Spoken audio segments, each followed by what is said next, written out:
Well, some ties seem like they're over already. Others are just getting started, my friend. Guys, I'm Adrian. Thanks for joining me. Let's get after it. Let's get into the Champions League. Okay, so Atalanta's fairly strong record against German opposition. I mean, you cannot hide behind history. That's gone. Bayern absolutely put that record to the torch. And this wasn't a huge surprise. The bigger surprise for some people that haven't watched Bayern in a while was maybe seeing Nicholas Jackson get the start as Kane stayed on the bench for this one. Clearly, they didn't need him as they have a ton of firepower already. In a 13-minute stretch in the first half, Bayern scored 3 goals. In a 15-minute stretch in the second half, Bayern scored 3 more goals. Jackson, he actually got a goal and an assist. Olise with 2 goals and an assist. Musiala coming off of the bench to get his second Champions League goal in as many appearances. He scored this past weekend as well. So that's promising to see if you're a Bayern supporter. Sad to see Davies coming on as a sub, get an assist, and then get subbed off again with a muscle injury. Hopefully he won't be out too long, but he's having a horrible time with injuries in the last few years. Look at the list from Transfermarkt. How many matches he's missed. I mean, it's really unfortunate.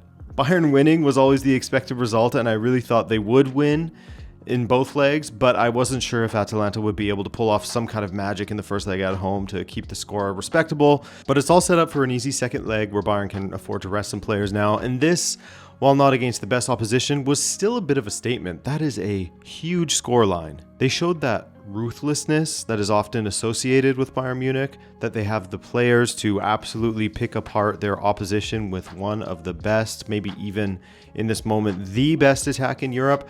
Remember how I was saying that they are a top 2 contender for this competition? I'm sure you all agree with that at this point, right? They have to be up there for you. I don't know who else you could put, which 2 clubs you could put ahead of them at this time. Yes, Atalanta played into their hands a little bit, as admitted by Palladino, but still a great performance.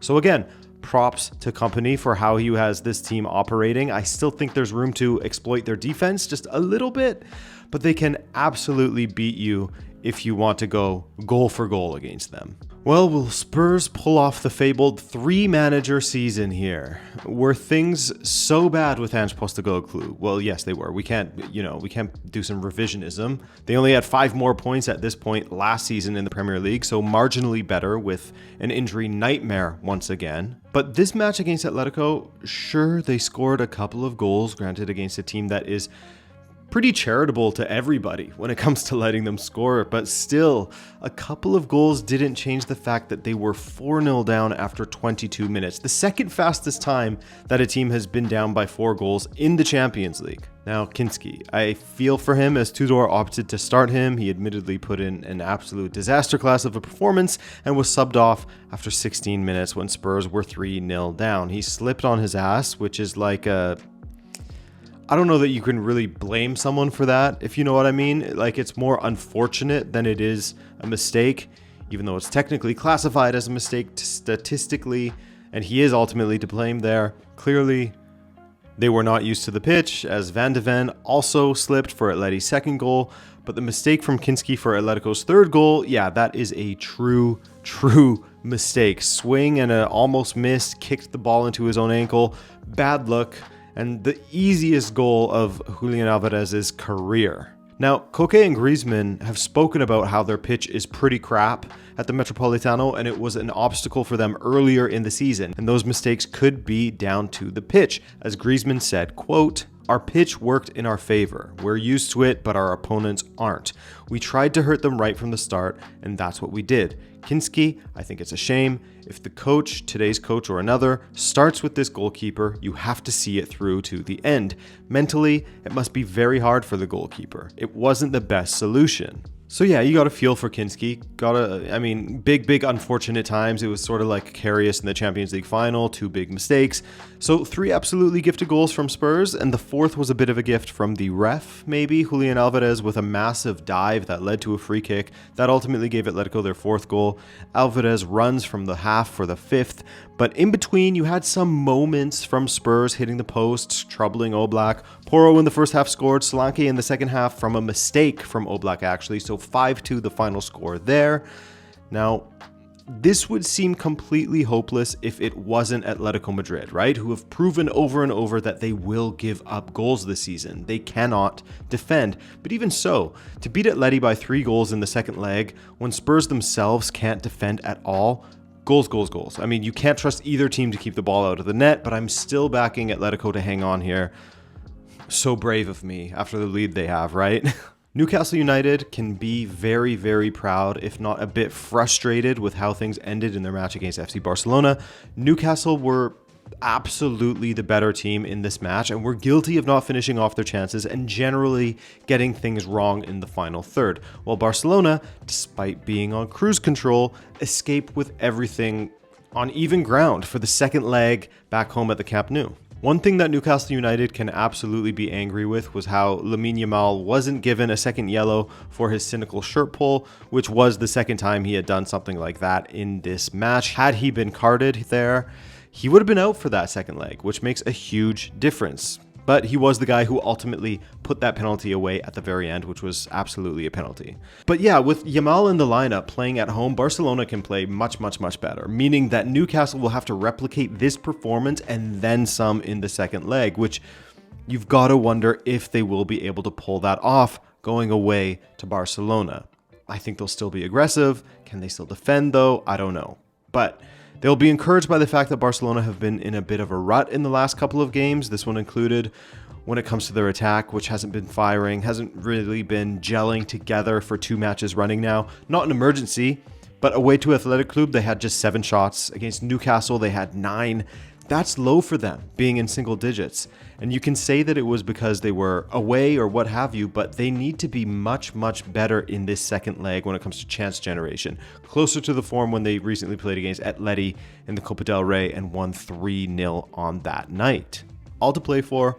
I'm still seeing Barcelona as the team that goes through. And finally from Tuesday, Galatasaray beating Liverpool 1-0 on a day when it could have been 2-0 or worse for Liverpool. Well, I mean for Galatasaray, but worse for Liverpool. Mamardashvili playing in place of Alisson had to make some very good saves, and with an offside call pulling things back, it could have been 2-0 for Galatasaray going into that second leg at Liverpool, which would have been a problem. Granted, they almost threw away their lead. They did throw away their lead against Juventus, so who's to say Liverpool couldn't turn it around, right? Now, Liverpool are continuing to, I wouldn't say flounder, but be very spotty these days, that they just cannot find themselves. They lose to Wolves, then they beat Wolves, then they lost to Galatasaray for the second time this season. It's a bit worrying for them, but their home form has been better compared to how they've struggled away. It's not at the place that it should be at home, but is better than their away form. And you could say the same thing about Galatasaray. They have lost every single away match in the Champions League, besides when they played against Ajax away, and Ajax were a bottom 2 side at that time. So you would expect Liverpool to be much better playing at home in this second leg. Regardless, this isn't the Liverpool of the past, and teams like Nottingham Forest, Southampton, Man United when they were far worse, and PSV all have won at Anfield. So while it's a never say never situation, Man City as well, it's a never say never situation, but I still see Liverpool just making it through by the skin of their teeth. But if they don't, oh boy, the cries for Xabi Alonso will get louder and louder. Leverkusen and Arsenal, not a match to remember, especially if you're an Arsenal supporter, as Leverkusen were really good in this one and did well to nullify Arsenal's attack. Robert Andrich helped beat Arsenal at their own game, heading one in at the back post to put Leverkusen ahead early in that second half, and they looked great value for it as well. Arsenal looked rattled after that. There wasn't a big response from them after they conceded the goal, and if anything, it looked like Leverkusen would maybe be able to snatch a goal on the counter, as Arsenal certainly did have more of the ball, but every time Grimaldo got forward in that left side, they looked dangerous. However, late on, Arsenal finally started to look a little bit more dangerous themselves, and you had Timber with a chance to equalize late that he put over the goal from a couple of yards out. He rose so well to get on the end of that cross. Really disappointing finish from him. I'm sure he would tell you that. But Arsenal found a way to avoid defeat as Madueke tried to con a penalty at the end, and he managed to do so. The most delicate of touches on his trailing foot, and then both feet came off of the ground. It was looked at by VAR, but not deemed a clear and obvious mistake, keyword being obvious, because there was that little touch. That wasn't enough to make Madueke lose the use of his legs, but not a clear and obvious mistake from the referee. Very, very soft penalty. Yes, two things can be true though. Tillman also gave him a chance at conjuring up that penalty by lunging in. Wasn't needed from him at all.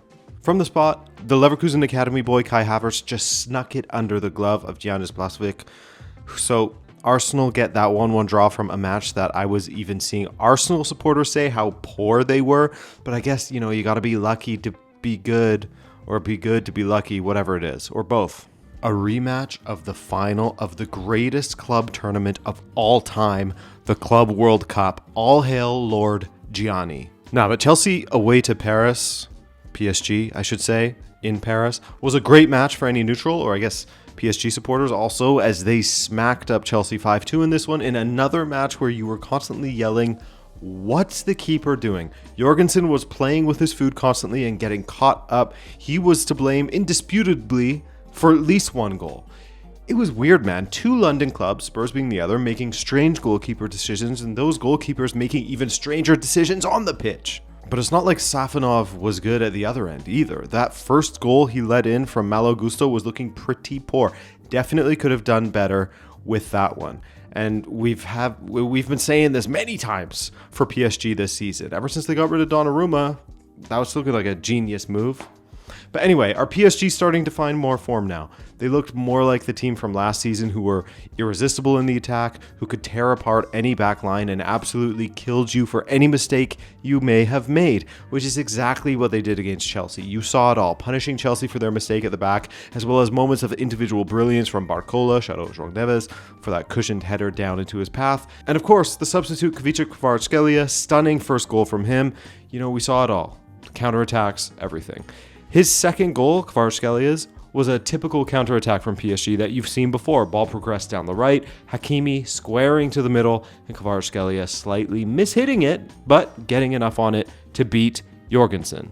It was a shame for someone like Enzo Fernandez, who was trying to get the team going. A shame that João Pedro and Palmer were taken off so early. They lost all of their potency, all of their threat after that, I felt like. So just a bunch of mistakes from Rossignol in this one, from the keeper selection to some of his substitutions. Also, a Chelsea heritage moment with Pedro Neto pushing the ball boy over. Hazard would be proud. You shouldn't do that. That's poor, but also annoying from the ball boy to not hand the ball over, which is their job, then roll around on the ground as if he was trying to win a penalty in the 89th minute. Pretty embarrassing stuff from both sides, to be honest. So, a big loss for Chelsea in a match where they looked pretty good as of the 74th minute. Things were going well before that mistake that led to Vitinha's chipped goal, and then the collapse followed that. For a moment there, it looked like they would keep it tight and then see how it goes at the bridge.